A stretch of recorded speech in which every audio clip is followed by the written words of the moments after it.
Welcome to Autism Tips and Tools, where we highlight the best practical guidance from previous episodes of Autism Knows No Borders.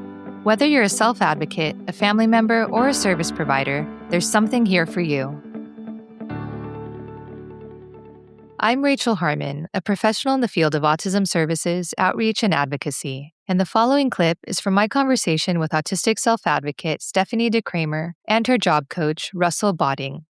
At the time of this recording, Stephanie and Russell were employees at Auticon, a company that employs over 200 adults on the autism spectrum as IT consultants.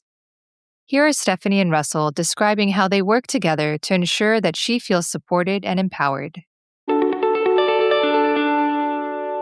We work directly together, so Russ being a job coach, it's so good because he's like an extra layer of advocacy. So every time we get posted on a new project, he's there to stick up for me, to say, oh, these fluorescent lights are too bright, or hey, she needs this extra bit of software on the computer, or hey, she didn't understand that thing you said, could you explain it again?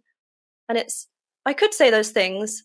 Russell always gives me the option if I want to say that for myself. It's not that the job coach speaks instead of you. It's just I find it so reassuring to have someone else on my side. And it does feel like they're on your side. It's an extra layer of someone that knows how to translate. It's like having a translator if you were in another foreign country. Like you wouldn't want to go to a foreign country without a guide, would you? So it's like if I went to Japan, it'd be really cool to have someone that could speak both Japanese and English to say, hey, look over this way, or hey, watch out, this part's really steep. This part might be difficult, so mentally prepare for Mount Fuji, whatever mountain you're going to climb. Mm-hmm. Cool. Russ, do you have anything to add from your side? Yeah, that's really nice to hear from Stephanie. It's really interesting that that analogy is really quite fitting. And I think of the kind of translator role, what I try and kind of encourage is what Stephanie was saying was self-advocacy. And obviously every consultant is different and they will require a different level of support. And I think the self-advocacy comes in because lots of potentially consultants, when we talk about communication about or around the client, there is a sense that they're not sure how to gauge certain questions, or, for instance, emails, how would they come through, what tone to give, or, is this okay to kind of say this? And what I guess I see my role as saying, actually, what you've said there is absolutely fine. Like, you don't need to worry about, offending anyone, or am I saying the wrong thing, or, is this too detailed, or am I not giving enough detail? And I kind of really see my role as being the kind of mediator between that and saying, yeah, it's fine. It's absolutely, your communication there is absolutely fine.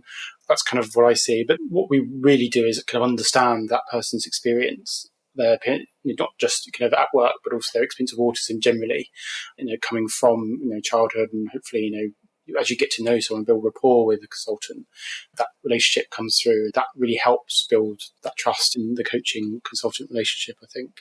But I think as Stephanie alluded to, we do, before any consultant goes on to a project, the coach will often do training on autism and neurodiversity generally, kind of awareness training with the client, and then we'll do a specific briefing on the actual consultant themselves. So the way we do that is because, sometimes the people that are on the training, they actually come, but they may not necessarily work directly with the consultant.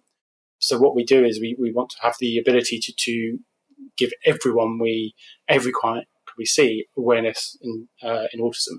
So if they never work with Auticon again, that's fine. At least they're now autism aware. Mm-hmm. I think that's kind of, in terms of our social goal, what we really want to do is yes, first and foremost, we want the people that we're training to understand Stephanie, or understand the other consultants, but we also want them to take something away, and that's that every one person with autism is different.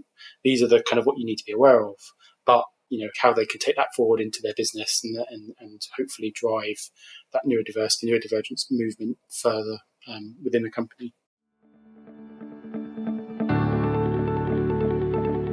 Thanks for tuning in to Autism Knows No Borders. Would you like to hear about how companies can make the hiring process more inclusive? Follow the link in the show notes for the full conversation with Stephanie and Russell. And be sure to subscribe for more stories from people connected to autism, inspiring change, and building community.